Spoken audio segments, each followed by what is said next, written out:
북한에서 탈북하기 전까지 정권에 대해서 조금 더 의심은 해보지 않았어요. 수령에 대해서 절대로 의심해 본 적도 없고 그냥 탈북한다 할 때 마음속으로 그래도 그 우리 학급에 이렇게 학교 진짜 잘 안 나오는 애가 있고 그 애를 좀 잡으러 다녔던 적도 있는데 언젠가 제가 그 애한테 그런 적도 있어요. 야, 실질적으로 가정이 어려우니까 이렇게 막 가정도 깨지고 이런 상황이니까 야 그래도 나라는 배신하지 말아야 돼. 뭐 이런 말을 했었어요. 그런데 훗날에 12살에 손가락 다치고 손가락 잘리고 군대도 못 나가게 되고 그래서 그 지역에 전문학교를 가게 되니까 전문대 들어갔는데 그때부터는 진짜 이렇게 그 북한에서는 군대 가야 된다라는 어떤 그런 바람을 가지고 살았는데 못 가게 되니까 이제 다 포기하는 뭐 그래서 뭐 조직 생활도 잘 빠지지 않고 뭐 그 빠지는 뭐 이런 삶을 살 때에 우리 담임 선생님이 또 저한테 그랬어요. 야, 너 같은 사람이 제일 먼저 변절해 그러더라고요. 그럴 때 제 마음속에는 응? 당신 변절이든 나는 안 해. 막 이런 그런 자신감이 있었어요. 저는. 그래서 훗날에 탈북한다라고 결정할 때 마음속에 나라를 지켜야 된다. 먹을 걸 가서 구입해다가 나라를 지켜야 된다. 이런 생각했어요. 그러니까 북한에서 저를 잃은 거는 진짜 큰 손해였겠죠. 그렇게 굶어 죽어 가면서도 못 지키겠다고 그런 마음 가지고 그러다가 탈북을 97년도에 했는데 하고 보니까 이게 갑자기 완전히 다른 세계. 강 하나 사이에 두고 오기 전에 그 우리가 하산봉 삼봉으로 넘었거든요. 언성 그쪽. 그쪽에서 우리를 돕던 한 할아버지 집에 들어갔어요. 옛날에 우리 중국 친척들이 왔다 갔다 할 때 그 집은 또 우리 도움을 많이 받던 집이니까 우리 가니까 우리를 도와줬는데 할아버지는 기침하면서 누워 있고 할머니가 저 두만강변에서 이렇게 나무를 주워가지고 이렇게 와서 우리한테 국수죽을 끓여주는데 그때 까마귀 죽은 거를 가지고 들어왔어요. 이렇게 들어와서 야 너무 좋아하더라고. 우리 할아버지 끓여줘야 되겠다. 이 까마귀가 어디서 날아온 거냐면 중국에서 독약 먹고 북한에 와 떨어져 죽은 거예요. 왜 강 하나 사이에 두고 한쪽에서는 죽은 까마귀 주워가지고 온 것도 정말 고기가 생겼다고 좋아 할아버지 끓여주겠다고 하는데 한쪽에서는 이렇게 차이가 있을까? 그게 가장 큰 마음속의 충격이었어요. 그리고 도움받기 위해서 친척집들 이렇게 돌아보는데 어떤 친척집에서는 막 그래 김정일 때문에 그래 다 대놓고 이야기하는 김정일이 때문에 그래. 야 너네 집에 내 사진 갖다 걸어놔라. 내가 너네 집 먹여 살릴 수 있다 막 이러는데 마음속에 이 사람들 진짜 나쁜 사람들이다. 돈 좀 있다고 어떻게 이렇게 사상을 옳은 것을 부인하나 막 처음에는 이런 생각을 하다가 한 시간이 지나서 한 달 정도 걸린 거, 한 달은 안 걸리고 한 3월 8일 날에 우리가 다시 돌아가기 위해서 짐을 가득 싣고 북한 쪽에다가 연락해서 짐을 받도록 이렇게 마중 나오도록 하고 그날 저녁에 출발해서 가는데 마음이 왜 그렇게 무거운지 몰라요. 내 몸은 이미 안 가겠다고 발버둥 치는데 내 신념만 가는 거야 지금. 가고 있는데 그 삼봉 쪽에 가보면 그 이렇게 국경으로 나가는 길 옆에 해관이 있고 변방대가 지키고 그 골목으로만 나가야 돼요. 이렇게 짐을 싣고 가는 수레는.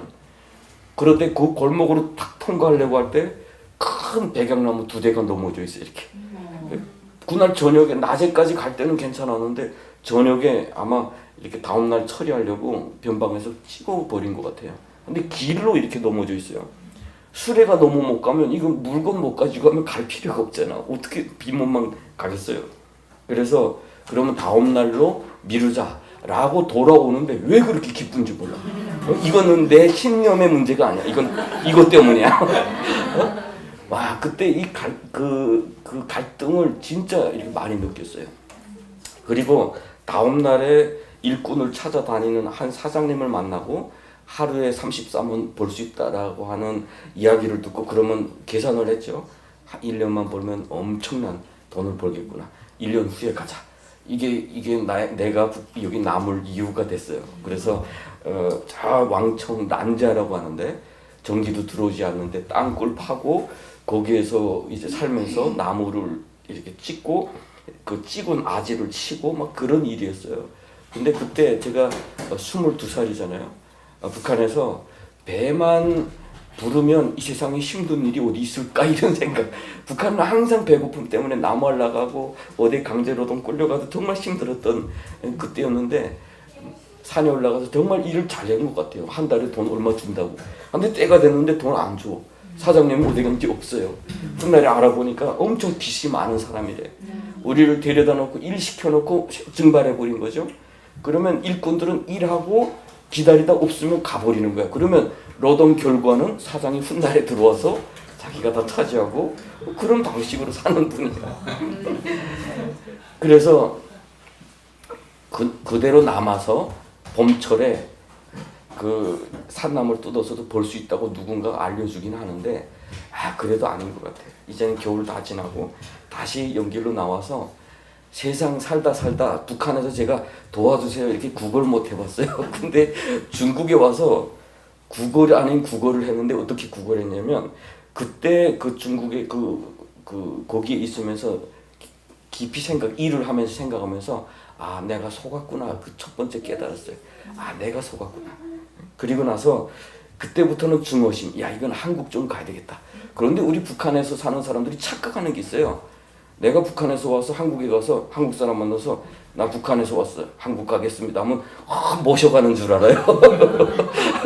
착각이 완전히 이게 북한에서 그렇게 봤기 때문에 북한에서 그 남한에서 온 사람들 막 그 기자회견하고 막 이렇게 떠들고 또 북한에서 넘어간 사람 기자회견 시킨다잖아. 하니까 우리가 가겠다면 정부가 나서서 우리 비행기를 모셔가는 줄 알아. 한 2년 전 2019년도에 제가 구출을 했는데 북한에서 금방 넘어온 가족이 있어요. 심양에다 데려다 놨는데 자꾸 술 먹고 난리 피워서 쫓아보낸다. 거기다 이야기를 해줘라. 그러다가 다 잡히니까 쫓아보내니까 똑바로 해라고. 근데 얘는 착각에 빠져 있어. 자기가 여기 왔으니까 정부가 지금 움직이는 줄 알아. 우리는 그 정부 돈 먹고 사는 놈들인 줄 알아. 너희가 뭐야? 뭐 이런 거야. 나도 그런 때가 있어서 이해는 되더라고. 그래서 한국 식당에 찾아다녔어요. 이렇게 한국 사람 만나면 도와줄 줄 알고. 근데 없어요. 그런데 어느 사장님 여기가 옛날에 한국 사람들 많이 온대요. 그래서 갔습니다. 갔는데 국어를 못 해보다 보니까 문을 두드리고 사장님이 탁 나오면 어서 오세요. 이 옷은 완전히 그 노동자 옷이죠. 산에서 이게 나무 베던 옷이니까. 그래서 한국 사람들 만나기 한국 사람이세요? 이렇게 남조선 사람이세요? 이렇게 한 것 같아요. 그러니까 이렇게 하는데 하도 그 국어를 못하니까 이 말이 안 들리게 했나 봐요. 제가 북한에서 왔어요. 북조선에서 왔어요. 이렇게 말하는데 말이 안 들린 거예요. 네? 이렇게 하는데 손님 들어오니까 어서 오세요 하고 또 데리고 들어가 버려요. 한참 기다리는데 어떤 아가씨가 딱 문 열고 나오더니 혹시 식사를 하셨어요? 이렇게 밥 얻어먹는 줄 알고 먹었습니다. 또 이렇게 기다리고 있어요. 그러다가 못하겠다. 그리고 저쪽 저 흥한 어디에 한국 사람들 많은 가는 식당이 있대요. 그래서 그 조선들 분이 저를 데리고 가서 거기 딱 앉았는데 옆에서 진짜 식당에서 밥 먹는 소리 들어보니까 남한 사람이에요. 엄청 고급 식당이에요. 그런데 그 홀에서 기다리고 있는데 보안이 와서 나가요. 쫓겨났어. 그래서 다시 막 물어 해가지고 그분 술 먹고 막 주정하는 분이었어요. 저를 데리고 뭔가 이득을 보려고 그동안 우리가 개구리를 잡아서 가지고 나와서 팔았는데 그 돈도 자기가 다 주머니에 넣고 우리는 빈몸이야. 그분 또 보내고 저 혼자 친척집 가서 깨달은 게 있어요. 이게 우리 친척 만나서 난 남한 가겠다고 하니까 어떻게 가니? 우리 조선족들 집 다 팔고 뭐 팔아도 못 간다. 거기에 팍 희망이 다 무너져 버렸어. 그래서 여기서 살려면 중국어를 배워야 되겠다 해가지고 저 산골 깊은 데 가서 농사일 도와주면서 중국말 배우고 1학년 교과서를 가져다가 중국말 배우고 농사일 돕고 비 오고 이제 일 못할 때는 가서 산에 가서 나물 캐고 무얼이라고 있죠. 목이버섯 그걸 뜯어다가 그거 아주 그냥 가득 지고 오면 한 10kg에 1kg 나와요, 마르면. 그러면 뭐 한 20매돈 이렇게 벌고, 그렇게 해서 좀 모아놓고 뭐 이런 식으로 한 1년을 살은 것 같아요. 한쪽에서 중국말을 배우면서. 그러면서 더 알게 됐어요. 세계에 대해서. 우리가 어느 정도 무식하게 살았는지. 그리고 그 중국이 옛날에 그런 고통 가운데 살았고 개혁개방이라는 걸 통해서 이렇게 잘 살게 되었다는 거, 그런 걸 배우면서 마음속에 엄청난 그런 갈증 같은 게 있었어요. 정말 알고 싶다. 어떻게 북한은 저렇게 가난하고 우리는 어떻게 이렇게 시민에 당할 수가 있고 중국은 어떻게 이렇게 살고 있고, 이 중국 사람들이 정말 가고 싶어하는 저 남한은 도대체 어떤 나라인가라고 하는 거예요. 이 모든 게 다 거짓말이니까 그때부터는 다 알고 싶은 거예요. 그러면서 이렇게 중국에서 여기저기 쫓겨다니고, 중국 뭐 이제 그 돌공장에 들어가서 일하다가 중국 공안에 쫓겨다니고 막 이렇게 살고 있을 때에 한 친구가, 함께 일하러 온 한 친구가 어느 날 우리 같이 일하는 그 무리에서 예수를 전하고 있었어요. 예수님 믿으면 너무 좋다, 막 이런 이야기를 하고 있고, 또 그 카세트를 가져다가 옆에 친구를 듣게 하는데, 그 카세트가 뭐냐면 박효진 장로님의 그 간증집이에요. 그 감옥에서 사형수들 마지막 보낼 때 이렇게 기도해주고, 뭐 사형수 두려워하던 사람이 예수 믿고 은혜롭게 끌려가는 뭐 이런 장면들인데, 옆에서 어떤 친구가 카세트를 이렇게 귀에다 듣고 있다가 밤에 잘 때인데 아멘 아멘 하는 거야. 와, 근데 나는 그게 얼마나 그 듣기가 고통스러웠어요. 나는 그 친구들한테 그래서, 우리가 북한에서 그렇게 속이었으면 됐지, 왜 여기 와서 또 속임당하려고 하냐, 너네 미쳤냐. 그래서 아주 그 눈꼴을 사나웠죠. 근데 이 친구는 그렇게 힘들게 일하고도 밤에는 자기는 새벽 기도해야 된대. 그래서 사무실 사장님이 그거 너무 좋게 봐가지고 사무실을 내주더라고요. 그러면 사무실 가서 아침에 일어나서, 우리 다 같이 힘들잖아요. 그 밤에 아침에 일어나면 삽질해가지고 이게 펴지잖아요. 이렇게. 발은 다 그 물에 터가지고 그냥 그 주름살 하얗게 막 물이 퍼진 상태로 일하고, 들어와서 잘 때는 그 고통 잊으려고 술 먹고 자고. 그런데 얘는 또 거기 가서 새벽 기도한대. 야, 미쳐도 단단히 미쳐도 어떻게 북한 사람이 저렇게 미칠 수 있지? 막 이렇게 하면서 처음에는 막 우리 같이 이렇게 밥 먹고 술 먹고 이런 자리에서 논쟁이 일어났어요. 어디 하나님이 있냐고. 어떻게 하나님 있으면 우리 같은 그런 고통을 겪게 하냐고. 그러면서 그런데 왜 기도하면 뭐 이렇게 힘이 생기는 것 같고, 야, 당의 참된 딸 좀 생각해봐라. 북한에 여기 한국 분들 이해 못할 수 있어요. 당의 참된 딸이라고 낙동강까지 나갔던 사람들이 포위되니까 이 사람들이 각자 이렇게 올라올 때 수령을 생각하면서 이기고 왔다, 뭐 이런 거예요. 이것도 신앙이잖아요, 결국은. 그래서 제가 우리 당의 참된 딸이 그랬다더라.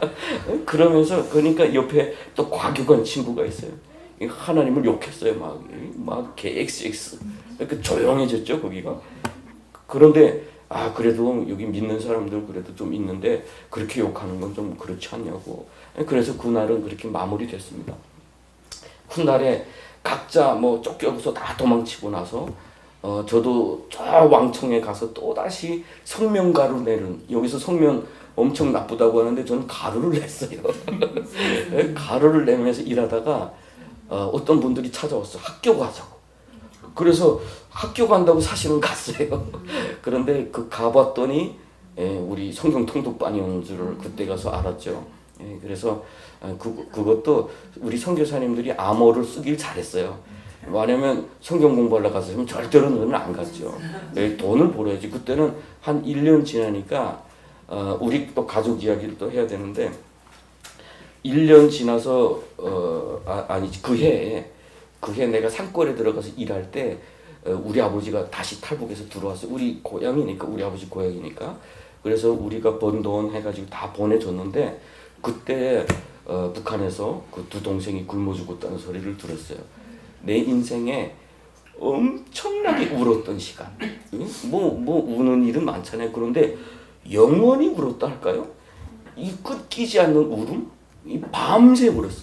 왜 울었냐면 북한에서 만약 그 죽었다 이 소리를 들었으면은 다 죽어가니까 그렇지는 않았을 것 같은데 중국에 와서 이런 세상 가운데서 한쪽에서 굶어 죽었다는 게 더 슬픈 거예요.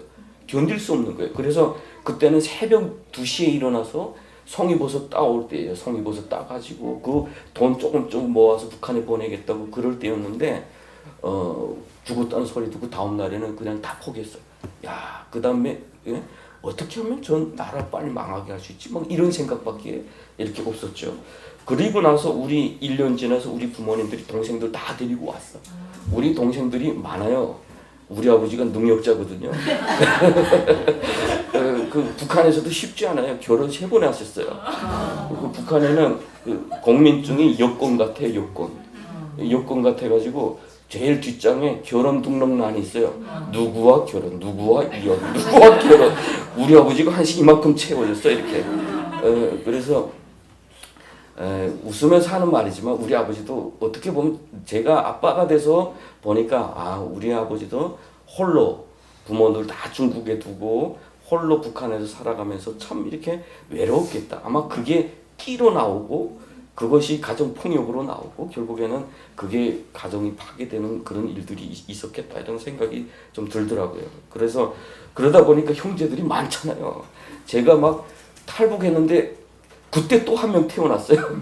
지금 걔가 한국에 왔는데 저보고 오빠란 말 안 해. 우리의 유일한 딸이거든요. 우리 아버지 유일한 딸이고 유일한 여동생인데 오빠란 말 안 해. 인천 아저씨라고 그래요. 그래서 그렇게 탈북해가지고 갈 데가 없으니까 다 산속에 올라가서 막 지고 살았어요. 막 짓고. 그러니까 나는 빨리 돈을 벌어서 그 셋집이라도 마련해 놓고 좀 사는 게 좀 꿈이야. 그래서 열심히 일하는데 장부는 받을 돈이 꽤나 되는데 실질적으로 받지는 못해. 그래서 그렇게 고민하고 있을 때에 선교사님들이 온 거예요. 그때는 선교사님들이라고 말 안 하고 그냥 이런 몸무게 이런 사람이 와가지고 그 지역의 전도원 1명 같이 왔더라고요. 그래서 공부하러 가겠지 않겠느냐. 그래서 고민하다가 가겠습니다 이렇게 했어요. 마음속에 너무 가고 싶으니까. 왜 공부하고 싶었냐. 이제처럼 제가 갈증을 너무 느끼고 있었어요. 도대체 왜 이런가. 뭔가는 속인 것은 알겠는데 그걸 좀 뿌리부터 알고 싶었어요. 내가 좀 기계과 졸업생이 돼서 그런지 이런 좀 합리적인 것을 좀 좋아해요. 이게 계산이 좀 되는 게 좀 받아들이는 사람이라. 그래서 계속해서 그 알고 싶은 차이 학교 가면 그걸 좀 알 것 같다. 두 번째 학교 가면 중국어를 좀 배워줄 것 같다. 세 번째 학교 가면 학생증을 주니까 최대한 중국의 신분증 괜찮겠다. 이런 생각 개인적인 생각 가지고 사실은 따라갔어요. 갔는데 가서 보니까 전번에 그 우리 돌공장에서 예수 믿던 친구가 거기 와 있어. 그래서 들어가 봤더니 처음에 들어가니까 우리 최경성 교사님이 쫙 둥그렇게 서라고 해서 섰더니 손잡으라 해서 딱 기도하는데 하나님 저 민족을 살려주시고 막 북한 동족들 살려주시고 하는데 마음속에 와 잘 왔다. 왜냐면 이 사람 안기부인 줄 알았어. 왜냐면 민족 살린다는 말이 안기부만 민족 살릴 줄 알았어요 나는. 교회가 탈북에서 한 1년 지나면서 북한은 교회는 뭐예요? 앞잡이, 침략의 앞잡이, 엄청 그 나쁜 사람들 이렇게 했는데 와서 보니까 나쁘지는 않아. 그런데 무능해. 이렇게 사회적 인식이 우리가 흔히 생각하는 것처럼 기독교인들은 게을러. 밭에 풀이 가득한데 성경책 끼고 교회가 안 돼. 막 이렇게 그 중국에서 벌고 있는 흔히 교인들을 욕하는 거야. 그러니까 착해. 우리가 도망쳐 다닐 때는 그래도 문 열어주는 사람은 교인들이에요. 그러니까 교인들은 좋은 사람이야. 그런데 그렇다고 해서 그 사람들이 민족 살려? 이건 생각을 못 해봤어요.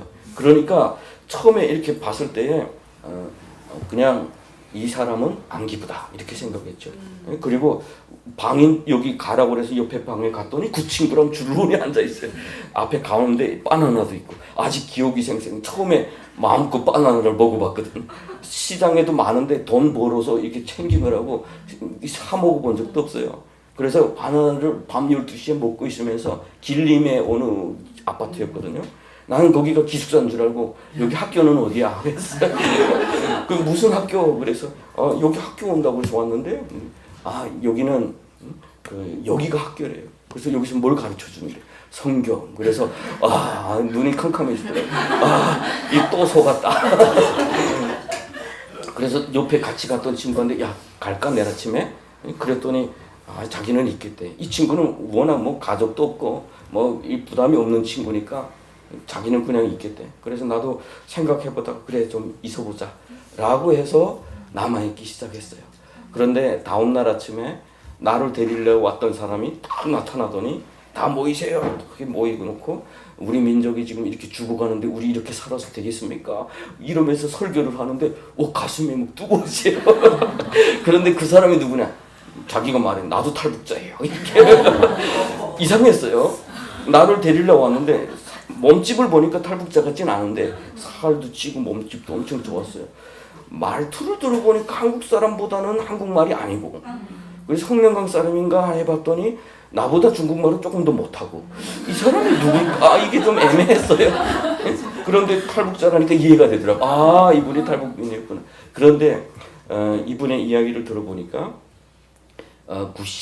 이분은 아주 일찍이 95년도 그때 그 제대돼서 와봤더니 그 자기 어머니가 이렇게 장사 좀 하겠다고 하는데 경찰들이 지나가면서 막 발로 차 뺏고 막 이러니까 이 특수부대 출신이에요. 나라를 위해서 이분은 아주 뜨거워요. 그러니까 기수지요 이분도. 하니까 이제 사로를 막 지고 있을 때 돌격 앞으로 하게 되면 뛰어들지 않는데요 다들. 근데 먼저 뛰어드는 사람들이 있어요. 임무를 받고 뛰어드는 사람이 있어요. 이런 사람들이에요. 동지도 나를 따라 앞으로 하면서 먼저 물속에 들어가면 다 알아서 들어오는 이런 사람들이 역할. 그러니까 이분의 메시지도 이분의 스타일도 다 앞장이에요. 그러니까 그때 충성 다 했는데 경찰이 와서 자기 어머니 못 살게 구는 보고 때려 부시고 탈출한 거예요. 그러니까 북한 돌아 못 가고 예수 만나고 같이 모였던 팀이 훈련받고 북한으로 돌아갔는데 그때 만들어진 노래가 이 시간도 북한으로라고 하는 노래였대요. 그러면서 이분이 우리한테 그 노래를 배워줬어요. 오늘도 멀리 뭐 이러면서 그때부터 마음이 나라를 살릴 수 있다고? 이 마음이 뜨거워지기 시작했죠. 내가 원했던 거잖아요. 저 나라 망하게 하고 싶다. 그래서 성경에 제일 먼저 들어왔던 말씀이 오늘 본문 말씀이 있어요. 그 나라를 구하라. 근데 그 의미는 훗날에 보니까 아니었더라고요. 그러니까 사람은 처음에는 다 말씀을 자기 거로 인용을 해요. 예수 믿을 때 그거 조심해야 돼요. 내가 오늘 은혜 받았어. 오늘 이 말씀이야. 근데 사실은 자세히 보면 그 말씀 아니에요. 그 말씀으로 은혜 받고 그 나라를 우리를 위해서 살겠습니다. 그래서 제가 처음에 했던 기도가 뭔지 아세요? 하나님 진짜 내 가족 내가 몸부림치면서 살리지 못했는데 하나님이 살아계시다면 내 가족을 하나님 책임져 주세요. 나는 북한을 위해서 죽겠습니다. 이런 고백을 처음에 인격적으로 주님 앞에서 할 때 했던 고백이에요. 훗날에 보니까 내가 감옥에 딱 들어가서 다행이다 이런 생각했어요. 다행이다. 내가 부모들이 있을 때 우리 가족들이 다 연변에서 살고 있었는데 내가 체포됐을 때 우리 부모들이 다 거기 있었으면 나 때문에 다 북송될 거잖아요. 그러면 나 얼마나 힘들었을까. 그런데 내가 체포되기 2달 전에 우리 온 가족을 하나님께서 피하게 해주셨어요. 그래서 감옥에 들어가서도 와 다행이다 이런 생각을 하면서 훗날에 우리 하나님은 신실하신 분이구나. 내가 철없을 때 하나님께 기도했던 것 하나님 들으셨구나라는 그런 마음을 그때 가지게 되었어요. 그래서 우리가 순수했을 때 하나님 나 이렇게 할게요. 이걸 여러분 잘 기억해 두세요. 하나님은 꼭 그걸 물으세요. 너 그렇게 하겠다 그랬잖아. 그래서 우리 하나님은 요거 죽게 하면 더 내놔 이런 분이래요. 그래서 조심하셔야 됩니다. 내가 김건능이 된 이유도 그거예요. 그때 순교자 우리 북한 언어의 권능이라는 의미는 잘 몰라요. 우리 이들이 북한에서 잘 사용하는 단어도 아닙니다. 그러다 보니까 우리 순교합시다. 북한을 위해서 순교합시다. 막 이렇게 뜨겁게 아침마다 일어나면 인사를 할 때에 순교자님들의 이름을 이렇게 나눠서 가졌는데 저보다 먼저 온 친구들 있잖아요. 좋은 이름 다 가져가고 그래서 저도 좀 하나 주세요 했더니 우리 선교사님이 외국 이름을 이렇게 주시더라고. 그래서 나 우리 민족 이름 없어요? 했더니 그러면 최건능 해서 그러면 권능이라는 단어는 성경에 나오나요? 했더니 누군가가 또 손양원이라는 친구가 사도행전 1장 8절함이 딱 펼쳐주는데 권능을 받고 있어요. 그래서 예, 그럼 그거 할게요. 자꾸 오해를 많이 받아요. 그래서 어떤 데 가면 혹시 그림자라도 스치면 병이 낫나요? 이렇게. 예, 제가 감옥에 있을 때 저를 위해서 많이 기도한 권사님들은 제가 살아왔다고 해서 인사하려고 갔더니 딱 보더니 권능이라서 키가 이만한 줄 알았대요. 막 이런 줄 알았다고 그러더라고요. 예, 사실은 죽자고 가진 이름이었죠. 그런데 점점 그 성경을 읽으면서 사실 밖에서도 제가 성경을 읽어봤어요. 워낙 간절하니까 성경책 가는 데마다 교회마다 있잖아요. 집집마다 이렇게 구석 다니니까 어느 날 성경 좀 읽어봐야 되겠다. 어느 날 정말 마음이 이 가족 때문에 너무 답답해서 하나님이 진짜 계신가? 하고 이렇게 무릎 꿇었다가 성경을 가져다가 봤어요. 도대체 하나님 어디 계시냐? 창세기 1장은 읽었는데 북한에서 들었던 구절이 나와요. 그 붉은 풍잎에서 나와요. 다들 내가 기억력이 워낙 좋은지 모르겠는데 기억을 못해. 그 영화 그 대사 가운데 나와요. 하나님이 첫째 날을 못 만드시고 둘째 날을 못 만드셨는데 7일 날 안식했는데 왜 당신은 여기 왔습니까? 이 수녀가 이 사람한테 찾아왔는데 당신이 수녀 아니지 않느냐 이걸 드러낼 때에 그 이야기를 해요. 그래서 보니까 이게 영화 대사네. 그럴만해요. 그래서 이거 읽을만해서 2장에 살폈는데 흙으로 빚으시고 생기를 부려 사람이 됐다. 와 이건 못 믿겠다. 이건 진짜 믿고 싶은데 이건 못 믿겠다. 아무리 그래도 어떻게 흙이 이건 장난도 아니고 우리가 이렇게 그 진흙으로 뭘 만들어서 이거 그래서 이건 아니다 해서 그냥 놨던 적이 있어요. 그런데 이렇게 와서 보니까 처음에는 뭐 가라사대 막 이런 말씀 막 들어오니까 이게 뭐야 가라사대가 뭐야 호기심이 많으니까 일단은 성경 비슷해졌어요. 그래서 지금은 우리가 지금 이야기해 우리 디모데 전도사님이랑 우리 세대는 가라사대 세대라고 불러요. 가라사대 세대. 그때는 가라사대 성경을 읽었거든요. 이렇게. 네, 그래서 이 가라사대 뭐냐. 그래서 조금씩 이해하다 보니까 이건 또 이스라엘 역사 아니야. 그래서 제일 처음에 성경 같았던 성경이 뭐냐? 잠언이었어요. 이렇게 해라 저렇게 해라. 그것만 하나님 말씀이 아닌가? 뭐 이렇게 생각도 했다가 훗날에는 성경 통독을 쭉 하는데 저는 그래서 그걸 믿어요. 성령이 감동하심이라는 걸 믿어요. 어느 날 갑자기 내가 하나님을 이해 못했다고 했던 것이 얼마나 유치한가라고 하는 것이 보여지기 시작했어요. 자기 모습이 얼마나 나의 그 유치한 생각 가지고 하나님을 이해하려고 했지? 이렇게 생각이 되면서 보여지니까 성경이 다 이해가 되는 거예요. 그럴 수밖에 없네? 라고 하는 것이 이렇게 보여지기 시작했어요. 그러면서 통독하고 또 금식하고 뭐 그러면서 훈련을 잘 받았습니다. 어느 날에는 우리 선교사님이 그런 이야기를 했어요. 안전을 위해서 자기가 한국 교회에다가 이렇게 요청하지 않겠다. 후원 요청하지 않겠다. 그래서 하나님이 주시는 방법대로 하겠다. 그래서 당신네도 기도하면서 하나님의 뜻을 구하라 하고 가셨는데 쓸 돈이 없어요. 쓸 돈이 없어요. 그러니까 우리 주강원 선생, 저를 데리려고 왔던 주강원 선생이 어느 날은 딱 들어와서 혹시 연변에 가면 돈 가져올 수 있는 사람? 예, 저요. 하고 제가 그랬죠. 저기 남겨진 장부에 받을 돈 꽤나 있잖아요. 그거라도 좀 받을 수 있는 줄 알고 저요 해가지고 갔어요. 가서 한 150원 받아가지고 왔어. 지금 한 700원 받을 돈 있는 것을 150원만 주세요. 그래서 그것도 다른 사장님한테 받으세요 해가지고 거기서 받아가지고 이렇게 또 가지고 왔어요. 왔는데 시간이 좀 지나다 보니까 저를 또 배신자라고 거기서 또 엄청나게 욕하고 있었더라고요. 또 그래서 그런 가운데서 훈련을 받았습니다. 그래서 저는 감사한 게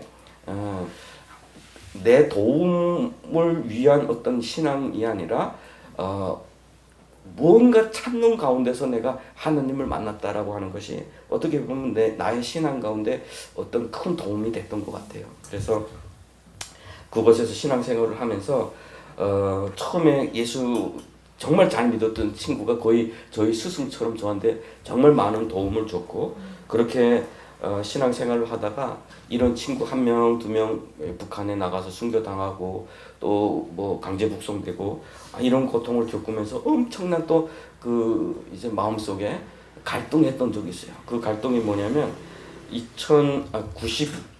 98년도에 파송이 돼서 99년도에 파송이 돼서 처음에 사람들을 데리고 기차에 탔는데 제가 그동안 막 택시 타고 여기서 사람 데려오고 저기서 사람 데려오고 기차에 다 태워놓고 저쪽 건너편에 우리 선생님이 있기 때문에 거기 가서 이야기를 하다가 쓱 잠들어 버렸어요.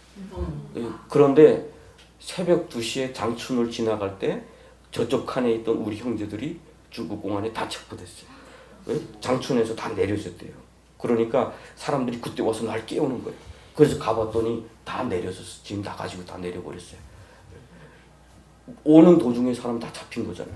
심양에 도착했을 때가 주일이에요. 아침 새벽에 서탑교회 가서 예배를 드리는데 그 갈등 때문에 그런지 아직까지 그 목사님이 설교하신 말씀이 아직 기억나는 게 니고데모와의 대화예요.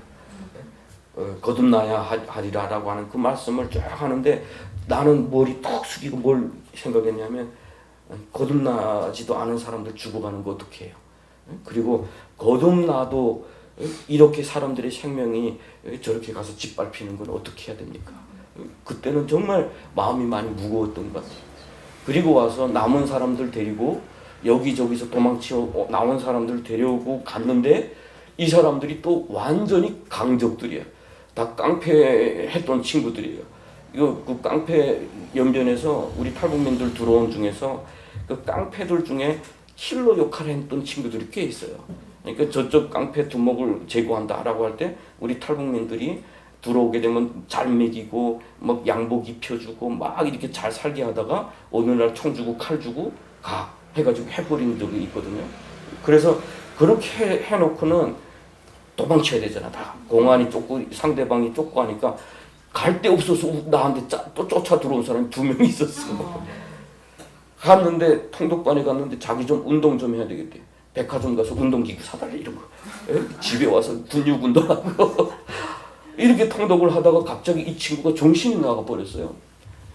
눈이 갑자기 이렇게 막 이렇게 돌아가더니 이게 진짜인가 가짜인가 했는데 밤에 안 자고 돌아다니는 거 보니까 진짜 귀신 들렸어요. 진짜 성경에만 있는 귀신 들린 자가 우리 통독반에 있었어요. 재미나는 이야기 많아요. 그래서 나는 어쩔 줄 모르고 그때는 뭐 훈련 받은 게 뭐 없으니까 어쩔 줄 모르고 저 한국에 전화해서 빨리 들어오세요. 근데 우리 선교사님 들어와서 금식하자. 그리고 산에 올라가서 밤새도록 기도했는데 아침에 일어나 보니까 눈이 조금 돌아왔어요. 그러니까 또 다시 가자 해가지고 그때부터 버스 타고 그때 당시 쌍동 진안이라는 곳이 있었는데 그 버스 타고 가서 어디로 올라갔냐면 태산에 올라갔어요. 태산을 가도라는 태산 그 잘못된 길에 들어가다 보니까 이렇게 엘리베이터 이거 타고 올라가는 길이 있는데 우리는 뒷길로 가다 보니까 올 걸어서 올라가야 돼. 태산에 금시가면서 올라가면서 내가 이거 북한에서 굶으면서 나무 올라갈 때 생각이 왜 그렇게 많이 떠올랐는지 모르겠어. 그러니까 올라가서 또 밤새 기도했는데 진짜 이게 좋아졌어요. 야, 그래서 역시 기도가 답이다. 그런 걸 그때 느껴가지고 돌아왔는데 3일 금식을 지금 결정하고 하는데 벌써 이틀을 굶었잖아요. 이젠 다 나온 것 같아. 야, 그러면 우리 밥 먹자. 옆에서 지금 죽을 끓이고 있어. 팔팔팔팔 끓이고 있는데 얘가 또 갑자기 돌아간다. 그래서 다 같이 모아놓고 주여 주여 하고 지금 기도하는데 얘가 막 그 혀가 날름거리고 그때 처음 봤어요. 그거. 그런데 얘가 눈 탁 정신 돌아올 때 지금도 우리 주변에 살아 역사하는 우리 여기 우리 한국에 와 있어요. 우리 목사님 탈북민 목사님. 그때 그 팀이었는데 사탄아 물러가라 이렇게 눈을 보면서 사탄아 물러가라 한 거야. 그러니까 얘가 깡패 출신이잖아. 자기 보고 정신 돌아왔는데 사탄이라니까 가만히 있어. 발떡 일어나서 때리고 밟고 난리 쳤어요. 그래서 또 도망쳐 다니고 첫 번째 사역 그래서 다 망쳐버렸어. 그래서 다시 가서 사람 모집해와라 해가지고 또 다시 연변으로 나와가지고 그때 제가 24살에 참 별난 고생 다 했어요 진짜. 또 데리고 오고 그렇게 해서 또 파송시키고 이런 훈련을 하면서 어느 날 거의 멘붕 온 상태. 우리 이 탈북민들 이 통독반에 오게 되면 이 남자들이 모여서 이렇게 보통 이렇게 서열 이렇게 하기 때문에 싸움 또 왜 그렇게 잘하는지 코가 삐뚤어지고 막 이런 일들이 많고 그래서 마지막에는 그런 일은 또 괜찮은데 공안이 덮쳐서 어느 날 갑자기 없어졌다, 다 북송됐다, 이런 것들이 진행되니까 한 2000년 11월 되니까 제가 더 이상 견디지 못한 거의 공황장애에 왔어요 그때. 그래서 나가야 되겠다. 그때 제가 진짜 존경했고 사랑했던 몇번 분이 또 강제 북송돼서 또 순교당하고 일을 겪다 보니까, 그래서 2000년 11월에 나와서 그때부터 무슨 일을 했냐면 우리 탈북민 구출활동, 그때부터 먼 거리 길이 열리기 시작을 했어요. 그때부터 우리 구출활동을 시작을 했는데 그러다가 2001년도에 제가 저 중몽 국경에서 체포돼서 강제 북송이 됐어요. 그때 우리 영화 크로싱에 나온 영화 있죠. 크로싱에 12살 된 아이가 사막으로 이렇게 가다가 죽은 영화인데 그 아이가 우리 팀에 있었어요. 그 이름이 철민이. 그 아버지 이름이 무슨 분이세요. 그런데 그 아이가 사막에서 같이 들어갔는데 저는 같이 체포되고, 그때 당시 저희 아내하고 같이 체포되고 임신 7개월 만에 이렇게 체포되고, 그 팀은 사막으로 들어갔는데 길을 잃고 그 닷새를 헤매다 보니까 그 뜨거운 사막이거든요. 앞에 그냥 아지랑이 막 이글이글거릴 정도로 이렇게 뜨거운 데인데 그곳에서 닷새를 헤매다 보니까 이제는 물 이렇게 늪이 보였는데 그 앞에 한 20m 두고 얘는 죽었대 이렇게. 자꾸 집에 왔다고 헛소리하고 이러다가 결국에는 누워서 죽었는데 아이들이 가서 물을 적셔가지고 얘한테 가느라고 가보니까 벌써 이렇게 눈물이 고이는데 파리가 막 벌써 이렇게 덤벼들더래요. 그래서 그 아이는 그렇게 목숨을 잃고 결국은 저는 북송됐다가 엄청나게 저도 뭐 고생했죠. 그렇지만 하나님이 또 그곳에서도 기적적으로 살려주셨어요. 이해 안 될 정도로. 지금 그 팀에서 살아나온 자매가 하나 있어요. 저쪽에서 살고 있는데 그 팀은 대부분이 다 정치범죄에서 끌려갔어요. 그런데 그 사람들을 두고 그 앞에서 제가 이제 햇빛 쬐기 나가가지고 이 사람이 누군지를 다 저를 보고 알았거든요. 그런데 다 입을 막아줘가지고 결국에는 그 사람들이 살린 것 같아요. 저도. 그런데 햇빛 쬐기 할 때 저한테 그런 이야기를 하더라고요. 옆에서 나한테는 누구 하나 눈길을 주지 않아요. 내가 눈인사를 하자고 이렇게 보면 내가 내 눈을 저기다 두고 이렇게 보지 말라고. 그러면서 서로 시험뽑기를 이렇게 해주면서 날 두드라는 식으로 이야기해줘요. 나가면 국제사회 좀 빨리 알려주면 좋겠다. 그래서 우리를 제발 이 새끼들이 사용만 하지 않았으면 좋겠다. 이렇게 하면서 자기들끼리 쏘글쏘글 하는 날 두르는 말을 했죠. 참 우리가 기댈 곳이 없죠. 국제사회? 국제사회 진짜 기댈 만한 것인지도 모르겠어요. 그래서 그때부터 이제는 20몇 년이 지났는데 아직까지 우리 탈북민들의 운명은 바뀌지 않았다. 이게 또 비극인 것 같아요. 그냥 지나온 이야기를 이렇게 끝낼 수 있으면 몰라도 이제는 아직까지 그런 사람들이 있다라고 하는 거지. 그래서 저는 강제 북송됐다가 그때가 하도 좋은 때니까 다시 탈북을 해서 겨우 살아서 왔는데 2002년 3월 14일 날 우리 탈북민 25명이 베이징에 있는 스페인 대사관 강제 진입했던 사건이 있어요. 경찰을 막 몰치고 막 뛰어들어가는 사건 계기로 중국 당국에서 이런 자들을 엄격히 처벌하라는 지시가 있었고 그 계기로 해서 제가 체포됐는데 12년 판결을 받은 거죠. 12년 판결을 받고 중국에서 딱 묶여서 머리를 빡빡 깎고 감옥에 갔어요. 감옥 갈 때 많은 사람들이 잘 됐다고 박수를 쳐줬어. 와, 잘 됐다고. 왜냐하면 내가 간수도 그랬거든. 너는 여기서 이게 처벌 안 하고 북한 보낼 거다. 그래서 북한 가면 너 죽을 테니까 맛있는 거 많이 먹으라. 그랬어. 그런데 12년 받았으니까 일단은 12년은 살았다는 거잖아요. 와, 잘 됐다. 이렇게 하고 박수를 받은 거지. 그래서 저는 이게 중국은 사형이 집행되는 나라예요. 저하고 같이 있던 친구도 사형장에 끌려나가고 막 그랬는데 사형이 집행되는 나라에서 사람의 생명이 그 사용이 진행되는 그 순간만큼은 얼마나 소중한지를 모든 사람이 다 느껴요. 특별히 여성 같은 거 뭐 사용한다라고 할 때는 여성 방에서 밤새 우는 소리, 다 같이 우는 소리가 온 그 간수소에 울려요. 막 엉엉엉 우는 소리가. 그러면 사람 생명이 얼마나 소중한가라고 하는 거예요. 그런데 저도 그 중에 한 명으로 끌려나갈 사람이 12년 받았다니까 당연히 박수 받았겠죠. 박수 받고 잘 됐다 하고.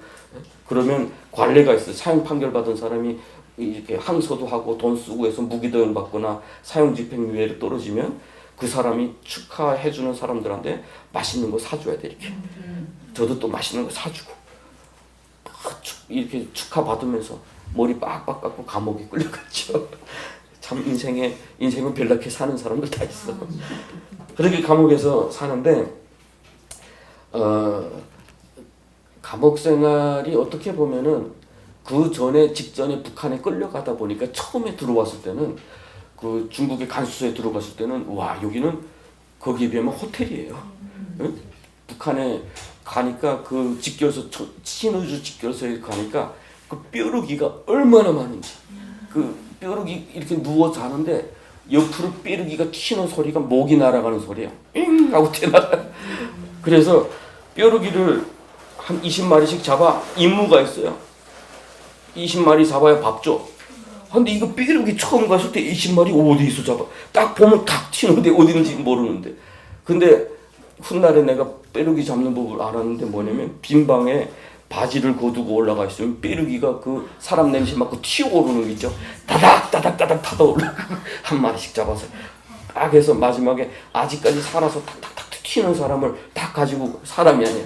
뾰루기를 가지고 가서 탁 하면 야 이거 살았잖아 빨리 버려 하면 안 세지. 그럼 한 15마리로 20마리로 계산해서 밥 얻어먹고 막 이렇게 참 그렇게 비참하게. 그런데 여기 들어가 보니까 깨끗해요. 근데 방에 사람이 너무 많아. 그리고 거기에는 갑질. 이게 자본주의 사회는 갑질이 세요. 돈 있는 자가 갑이야. 돈 있는 자가 60cm예요. 이불이 60cm입니다. 60cm짜리 5명이 자기 자리 딱 누워요. 이 사람들은 매달 중국 돈 인민폐 1,000원씩 쓰는 사람이에요. 자기가 돈 쓰는데 왜 자기가 거기서 갑질하는지 모르겠어. 그리고 옆에 문신한 애들이 처음에 들어오면 막 때리는 애들이 있죠. 기강 잡는 애들이 다 조폭 그런 애들이 한 2자리를 맡고 나머지 10몇 명이 자야 돼.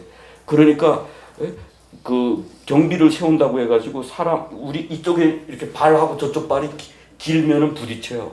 하니까 이쪽 사람들은 다 발 펼 수 있어요. 그 사이에 사람들 쭉 앉혀.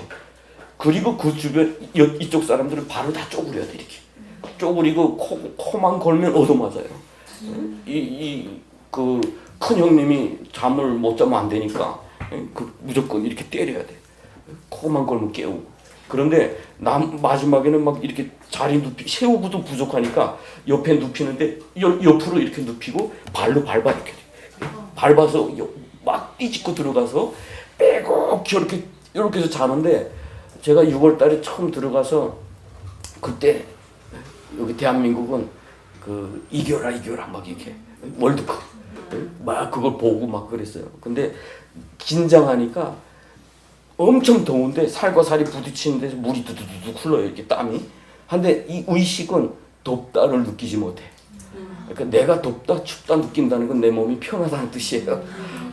엄청난 공포 가운데서 그게 느끼지 못하고 몸은 이게 땀을 배출하는데 땀이 이렇게 나오지? 근데 나는 이게 느끼지 못하고 있더라고. 그렇게 그 처음에는 시작을 했어요. 그러면서 뭐 하루하루 이렇게 살아가는데 힘든 건 있는데 나름대로 그래도 하나님 앞에 기도하고 뭐 말씀 보고 이렇게 해서 견딜 수가 있었어요. 근데 내 인생의 가장 큰 고통의 시간이 언제였냐면 2005년도 내 기억에 2004년도 12월에 미국에서 인권법이 통과됐습니다. 12월에 부시 대통령이 사인을 했어요. 그걸 우리가 중국에서 라디오로 딱 듣다가 우와 막 이랬어.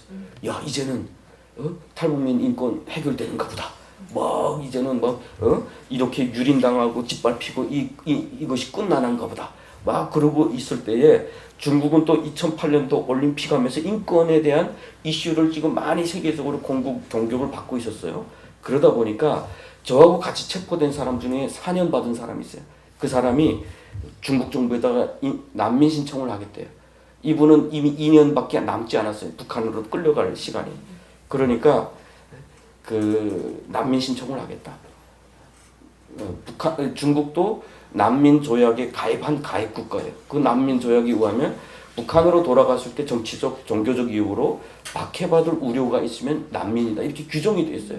그러니까 이걸 신청을 해보겠다라고 했는데 저는 이게 그 가능성도 있지만 오히려 더 나빠지지 않을까 하니까 더 나빠져야 어떡하겠냐 하면서 일단은 신청을 해놨어요.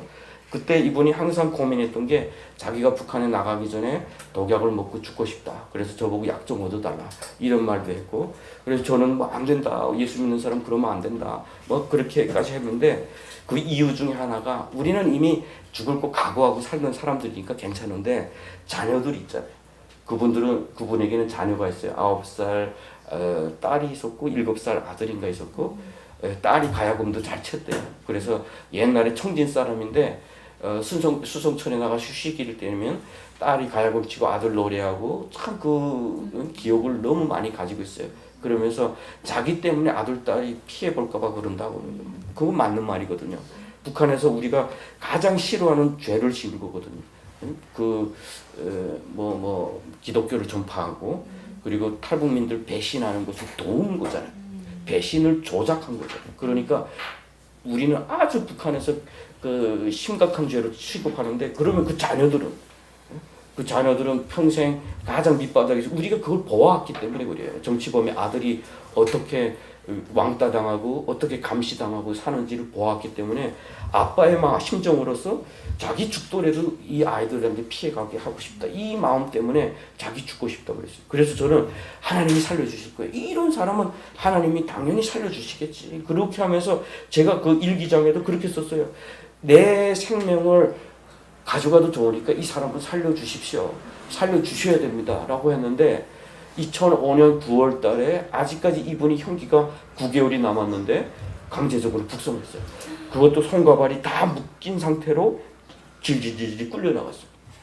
그때 탈북민 한 5명, 3명, 4명 뭐 이 정도 갔는데 같이 이렇게 묶인 채로 끌려 나오는데 우리 탈북민 한 명이 이렇게 나올 때 뭐 조금 천천히 걸었나 봐. 이게 무겁거든요. 이게 발에 묶고 손에 묶고 그 사이에 쇠사슬로 묶고 이렇게 들고 걸어야 돼 이렇게. 근데 이게 나오라는데 제대로 못 걸었나 봐요. 그랬다고 경찰들이 모다 붙어서 그 사람 발로 치고 때리고 하는데 우리가 멀리서 봤어요. 우리 일 갔다 들어오는 길에 그걸 장면. 이분도 뒤 따라 끌려 나오더라고. 우리 이 선생이라고 불렀는데. 결국에는 아무것도 이루어지지 않고 기적도 일어나지 않고 하나님의 손도 보이지 않고 이분은 결국 강제 북송됐습니다. 결국은 내 신앙 가운데 가장 힘들었던 하나님 믿는 사람들은 어떤 그 억압 가운데 있어도 신앙만 살아있으면 숨을 쉬어요. 너무 힘들어도 숨을 쉴 수 있어. 그런데 이게 무너지니까 숨도 쉬기 힘들어. 그래서 진짜 이렇게 숨 올라오지 않아가지고 내가 한국에 와서 처음에 다른 사람들이 저보고 무슨 중독 왔냐고 이게 손 항상 떨고 있었어요. 이렇게 중국에서 고통스러우면 먹었던 게 뭐냐 거통편이라고 있어요. 거통편. 우리 한국에서는 그게 언제부터 마약으로 취급돼요. 지금은 그게 이렇게 팔리거나 이렇게 하면 처벌받아요. 그런데 거통편을 먹고 나면 조금 이렇게 안정되고 해서 거통편 정말 많이 먹었던 것 같아요. 거의 중독. 한국 와서도 오랫동안 먹었어요. 그래서 그 연구가 있어요. 심리적으로 괴로운데 이 몸을 마취시키는 그 약을 먹을 때 효과가 있을까? 효과가 있대요. 이 마음의 고통이 팔이 빈 것처럼 팔이 자른 것 같은 고통하고 뇌는 똑같은 것이 아프다. 그러기 때문에 이 마취시켜도 된다고 그러더라고요. 그래서 저는 그걸 진짜 먹고 진짜 하나님이 안 계시는 건 내가 필요하니까 내가 너무 간절하니까 스스로 하나님 만들어낸 거 아닌가? 막 이런 생각까지 했던 적이 있어요. 그냥 원래처럼 그냥 죽이고 욕하고 이렇게 죽는 게 더 나은 거 아니었나? 뭐 이런 생각도 한 적이 있습니다. 그런데 하나님은 살아계십니다. 네, 하나님 살아계세요. 저 미국의 어느 장로님, 뉴욕에 있는 어느 장로님이 그 나사에서 이제 우주 동체를 만드시던 그런 장로님인데 오랫동안 중국을 다니면서 전도를 해서 중국에 교회를 하나 세웠어요. 저 베이징 근처에. 그런데 이분이 어느 날인가 이분 기억에 누군가가 자기한테 메일을 보냈는지 아니면 지역의 한인신문을 봤는지 제 스토리가 거기에 나왔대요. 그러면서 이 친구 이런 친구가 있구나라고 기도하고 있는데 하나님이 마태복음 25장에 내가 갇혔을 때 네가 돌아보지 않았다는 엄청난 꾸짖음이 있더래요. 그래서 중국에 전화해서 그 목사님한테 찾으라, 이 친구 찾으라 하니까 그분은 난리가 나. 이 큰 중국에서 탈북자 한 사람 어디 감옥에 있는 줄 알고 찾겠냐? 못 찾겠다 했더니 그러면 너하고 나하고도 상관없다. 그렇게 마음 다해서 세운 교회인데 그래도 너하고 상관없다 하니까 그분이 그때부터 자기 라인 다 동원해서 경찰 동원해서 찾아서 왔을 때가 2006년도 2월달 내가 가장 발버둥 치고 있을 때 찾아온 거예요. 고모다라고 편지를 써가지고 왔는데 그 중국은 친척 아니면 이게 편지 거래를 못합니다. 그러니까 친척으로 만들어서 우리 아버지하고 너희 우리 엄마하고 이렇게 친척이 되더라. 이렇게 족보를 만들어줬더라고요. 그래서 이분이 기독교인이다 이렇게 생각했어요. 지금 저 감옥에 있는 친구들이 저한테 편지 가끔씩 와요. 그런데 항상 매부 잘 있어. 그 여동생이 나보다 나이가 훨씬 많은데 나보고 매부래. 중국에 친척 아니면 편지를 못 쓰게 하니까 매부 했다고 하던데 동생 했다가 뭐 이런 식으로 거래를 합니다. 그렇게 편지가 왔어요. 그때부터 편지 거래를 계속 하면서 하나님의 사랑이 조금씩 다시 내 마음을 열기 시작을 했어요. 그때 이제는 거의 강제 북송 다 될 때가 됐어요. 거의 만기를 살고 나서 일기 쓰다가 갑자기 그런 질문이 하나님께서 저한테 주셨는데 너는 민족주의자냐 아니면 크리스천이냐 갑자기 그 질문이 나왔어요. 한참 생각했어요. 크리스천? 그리고 민족주의자? 그리고 민족주의자로서 나는 좀 떳떳한 것 같아요. 어쨌든 내 동족들의 고통, 아픔 그것 때문에 내가 뭐 일을 했으니까. 그런데 진짜 크리스천이냐? 라고 생각해 보니까 갑자기 아닌 것 같다는 생각, 부족하다는 생각이 너무 많이 들었어요. 그게 뭐냐? 하나님, 예수 믿는 사람들이라면 이 역사의 흐름 가운데서 내가 볼 때의 어둠이라고 보이는 내가 볼 때 하나님이 안 계시는 것 같다는 부분도 하나님의 일하심을 믿고 기대할 줄 알아야 돼요. 그런데 저는 그 부분에 대해서 여기에 하나님이 안 계시면 이 일을 안 도우시면 하나님 없는 거야 라고 내 스스로 무너졌던 내 자신이 돌아보게 하시더라고요. 오늘 본문 말씀이 어떻게 보면 제가 처음 성경 보면서 은혜 받은 말씀이기도 하고 어떻게 보면 스스로에게 위로를 해줬던 말씀이죠. 그런데 말씀을 쭉 살펴보면 그런 의미가 아니잖아요. 너희가 얼마나 중요한 존재냐? 너희가 얼마나 중요한 존재냐? 하늘에 나는 새도 그 땅에 피는 꽃도 하나님이 입히시고 먹이시는데 하물며 너희 까보냐? 라고 말씀을 하시면서 결국에는 하늘을 봐라. 하느님의 나라를 구해라. 이 구하라라고 하는 것이 구원하라는 너희가 나서서 막 이렇게 해방하라는 그런 뜻이 아니라 너희 마음 가운데 그걸 찾으라라고 하는 그 바라보라라고 하는 그런 의미인데 어떻게 보면 그때 정신은 나라를 구해야 되겠다. 막 이렇게 우리 민족을 구해야 되겠다. 이 말씀으로 해서 나는 민족주의자가 됐던 거죠. 그런데 그때 하나님이 나한테 어떻게 보면 나 스스로 자기 의에 빠지기도 했었어요. 왜냐하면 감옥에 들어간 다음부터 중국 공안이 갑자기 처음에는 막 때리고 고문하고 하던 사람들이 어느 날 갑자기 와서 저를 너무 잘해주는 거예요. 잘해주면서 또 미안하다고 그러고 그런데 왜 그러냐 했더니 자기 민족을 위해서 그래도 이렇게 일했는데 진짜 존경한다고 그러더라고요. 그리고 뭐 판사들도 와서 저한테 존경을 써주지 검찰에서도 뭐 아직 때가 아닌데 저를 불러다 놓고 뭐 이렇게 연변에서 어쨌든 저를 가지고 막 그쪽에서 좋게를 봐줬어요. 나올 때 보니까 어쨌든 그런 분위기가 있었어요. 그런데 그러다 보니까 나 스스로 그래 나 옳은 일을 한 사람이야 이렇게 하고 지금 착각하고 산 거죠. 그래서 이 세상의 어둠을 보면서 분노도 하고 막 하나님이 없다고 생각하기도 하고. 그런데 그때 하나님이 나에게 보여주셨던 게 뭐냐면 결국은 네가 몸부림쳤던 게 결국은 너의 상처 때문이지 주님을 사랑해서 주님을 위해서였냐라고 하는 질문에 답할 게 없었어요. 우리는 세상에서 정말 주님을 위해서 산다고 하지만 사실은 그 동력 깊은 곳에 보면 나의 상처일 수도 있고 나의 여러 가지 이유일 수도 있더라라고 하는 부분이에요. 그걸 다 보게 하시는데 그래요. 내가 다 잘못했네요 라고 할 때가 더 힘들었어요.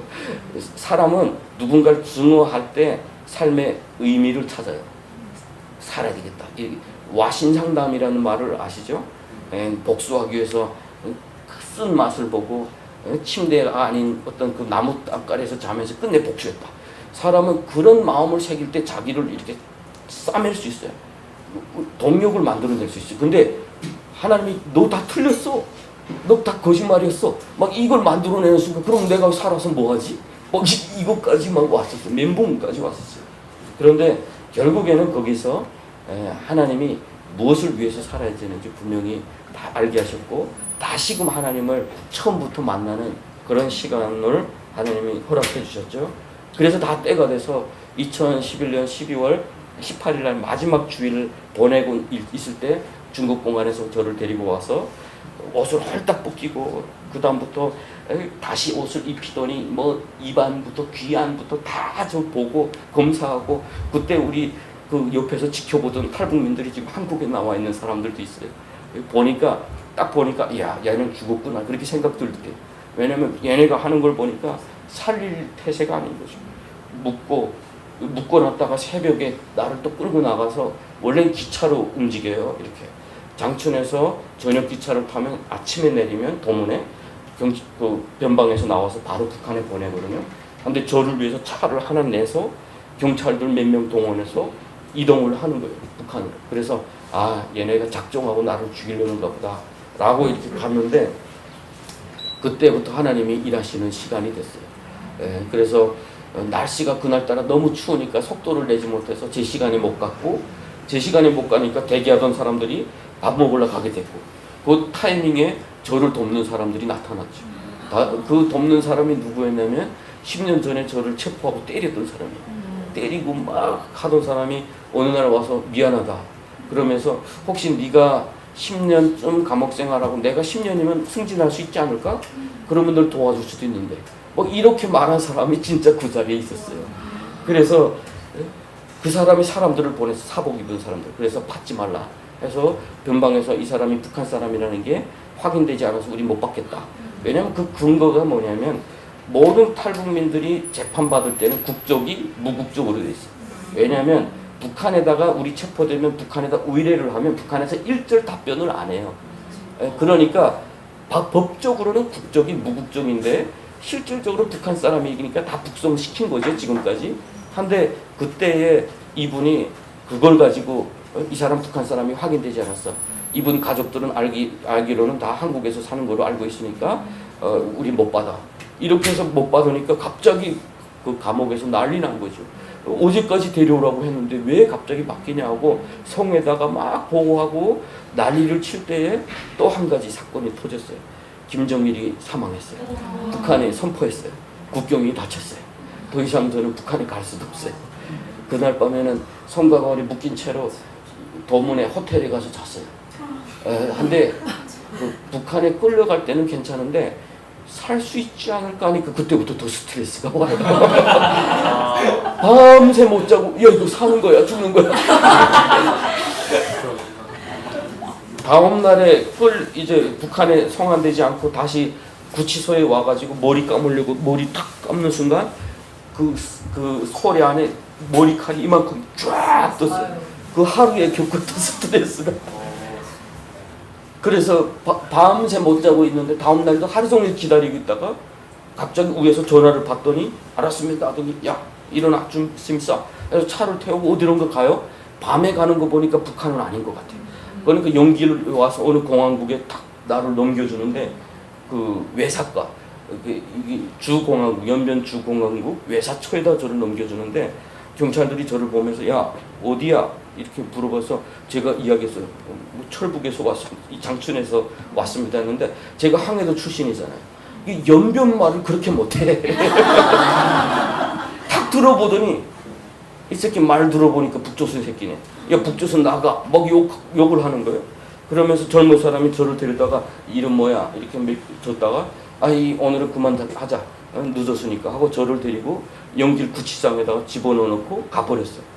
저는 구치장에 들어가서 또 갇혀서 조사를 받아야 되죠. 근데 며칠 있다가 갑자기 저를 욕하던 경찰이 오더니 갑자기 태도가 달라졌어요.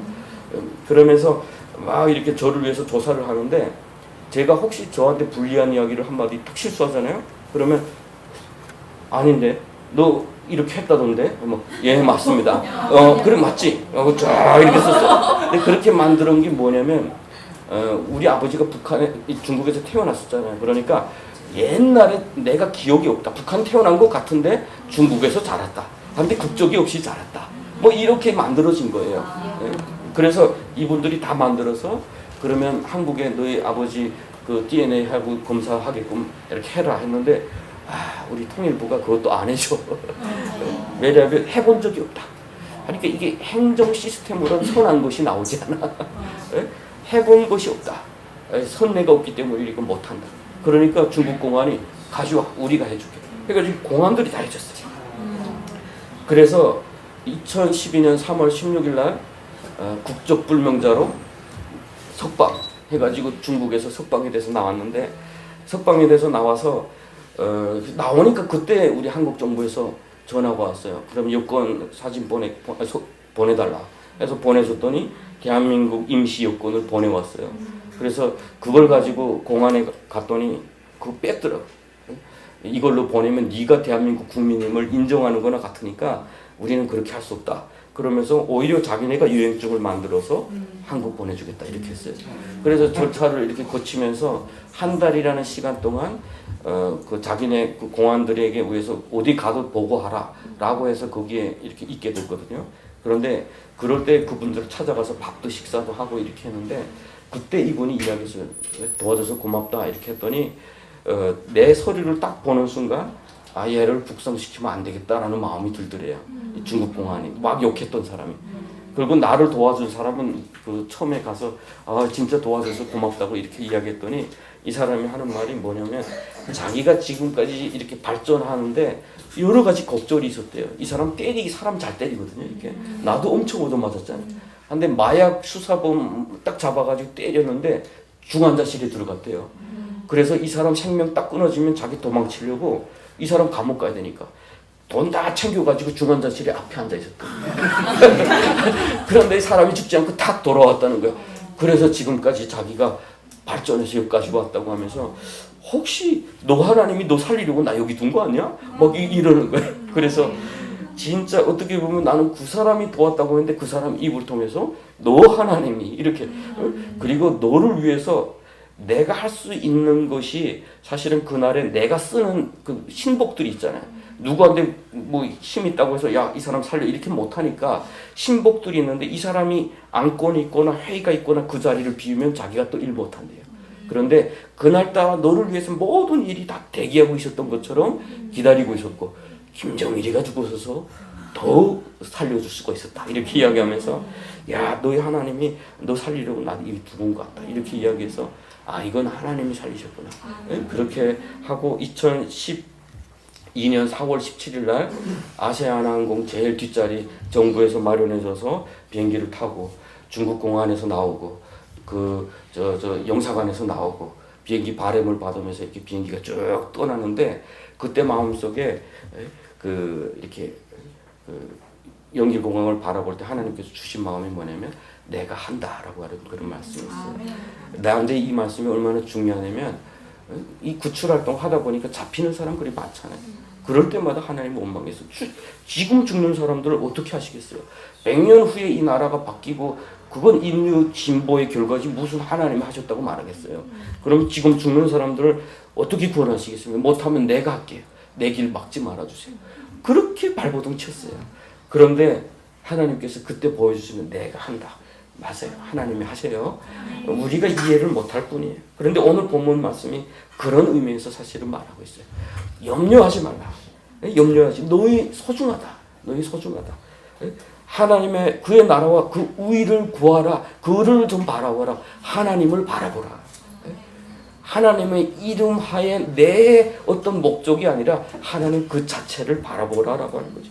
그런 즉이에요. 그런 즉. 너희들의 그 가치가 너희들이 바라보는 그 사고의 패턴을 바꿔라. 이렇게 하기 때문에 바꿔라. 그러므로는 뭐예요? 그 뒤에 따르는 행동을 해라라고 하는 거죠. 그러므로 염려하지 말아라. 그분을 신뢰해라. 자, 우리 북한 지금도 어렵죠. 어떤 때는 도대체 언제 하십니까? 라고 하는 분들도 참 많죠. 근데 하나님은 하십니다. 하나님은 하시고요. 우리 개인의 인생 가운데도 북한이 아니라 나의 인생 가운데도 마찬가지예요. 그래서 저는 감옥 생활하면서 훈련받은 게 딱 하나 있어요. 내가 바라는 것이 어느 날 갑자기 아니다 하나님이 하시면 네 하고 돌이키는 거예요. 왜냐하면 10년이라는 시간 동안 훈련받은 거예요. 안 하면 맞는다. 그래서 제가 교회 개척할 때도 해야 되나 말아야 되나. 저는 신학교 끝나면 바로 중국 가는 게 제 꿈이었어요. 선교사로. 왜냐하면 중국에 제 친구들 감옥에 친구들 많잖아요. 여기 문신한 친구들도 많고 이 친구들 데리고 일 좀 해야 되겠다. 막 이런 생각 가지고 있었는데 교회 개척을 할 때 막 갈등하는데 어떤 목사님이 와서 설교하는데 그날따라 은혜를 얼마나 주시는지 그때 딱 한마디 있어요. 그냥 할래? 맞고 할래? 그 소리에 은혜 받아서 그냥 하겠습니다 하고 교회를 개척했는데 하나님은 역시 맞습니다. 그래서 하나님의 신실하심. 우리 인생은 그런 것 같아요. 계속 갈등하면서 씨름하면서 결국에는 하나님이 옳습니다라고 고백하도록 하는 게 하나님이세요. 그래서 조금 주면 많이 달라는 그 이유가 바로 그거예요. 한 발짝 드러내면 도와 아직 부족해. 그 가운데 내가 내려야 될 것도 많고 내가 포기해야 되는 것도 많고 그런데 어느 날 가까이 가보니까 와 이게 정답이었구나. 이게 우리 개인이 신앙의 여정인 것 같아요. 그런 은혜를 우리 함께 누리길 바랍니다.